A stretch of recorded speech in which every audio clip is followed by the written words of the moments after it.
This is his drywall patch right here. I mean, give me a break, dude. That is like the worst drywall patch job I've ever seen. I bet you they never touched this though.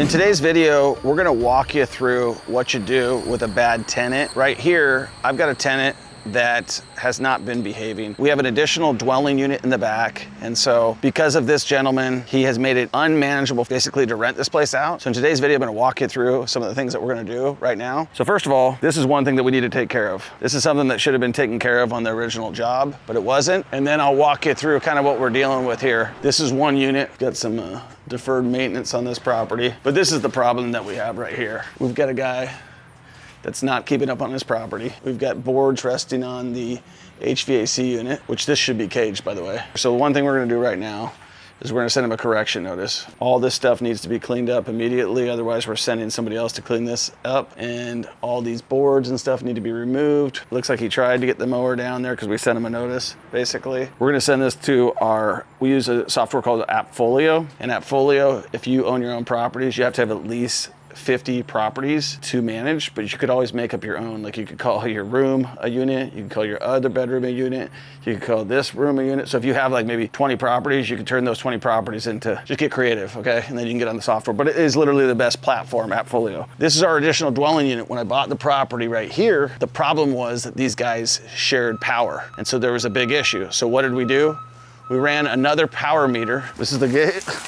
Well, this was never even put on, Danny. And so literally what we're doing up here right now is we just had two people that had to come to work for me. I would just say they're no longer working with us. They're nice guys, but they're not getting the job done. So we're literally going out here and inspecting every property that they were supposed to be on, trying to take care of those things. She would need to literally order the power, right, Danny? Yeah, that was discussed like months ago. So basically nobody ever walked back here to look at it. I'm walking back here. That's the first thing I'm checking, as you can tell. And I can see that they never set the meter right here. So we paid our electrician. All we gotta do is turn on the power. The bottom line is, if you've got employees that are supposed to be saving you time, energy, and money, and you have to check every piece of work that they're doing, then you might as well do it yourself. And that's part of the business. When you're in real estate, it really doesn't take that long to manage stuff. If I'm paying people to manage my stuff and it's not done, I might as well just do it myself. Now that's the ground wire right here. So he grounded that. This is all set up right. He ran his weatherhead to his meter can that should feed into the panel right there, but they never connected the power. Now we don't know why. Okay, so it looks better from the last time I was here. It's actually very cool in here. This is just like a studio. I bet you they never touched this though. Oh my fuck. So basically, two employees checking the job. Also our guy Maynard did this, right? Yeah, and then I checked it after we did this. The whole place was clean, except for the fridge, I guess. This is his drywall patch? Yeah. This is his drywall patch right here? Yeah. Yeah. So this guy's no longer working with us. I mean, if you are happy with that type of work, and I literally just had this person come up to me and said they'll do anything to get a job back with me. And I said, I'm gonna go check all your work and we'll have that conversation. So here's what he did. He made a mess. He did a shitty patch job, and we're gonna have to fix that. Do we have water on? Oh. We have an issue here, so we gotta get that fixed. That's probably a pretty simple fix, imagine. We gotta get the power on. This is not how you do one of these jobs. You don't use this insulation. And how many how many screws did he waste right here? It just left him here, a whole box of them. I mean, give me a break, dude. That is like the worst drywall patch job I've ever seen. This is one of the guys who worked for me. So like one of my employees. This is his other patch. We will not be offering him a job back. He wants a job back. My rule is once you're gone, you're gone. Never works out when they come back. I think we have a good little list here on what we want to do. So here's what we did. We got an uncooperative tenant. And since we have an uncooperative tenant, we just decided to raise the rent by $200 a month. They're month to month. They can leave or they can pay and stay.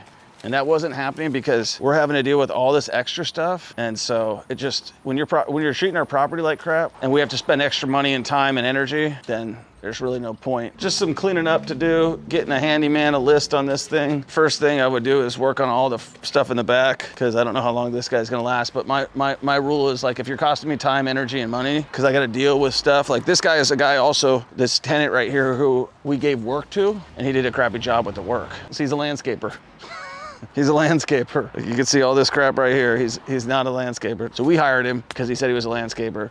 He can't keep his own house clean. His lawnmower looks like it's from 1922, you know, the original. I mean, it did have a motor, so maybe it's, you know, 1935 or something like that. Bottom line is, if you got uncooperative tenants, which you're gonna have a lot, raise the rent, let them decide if they wanna stay. And then if you got employees who aren't doing the job that you could do better, what you gotta do is you gotta move on. And fortunately, there's a lot of nice people who say nice things and tell you what you wanna hear, but when their actions don't dictate their words, move on. And I'm glad we did. I wasn't expecting anything fancy here. 2 lessons on this particular job.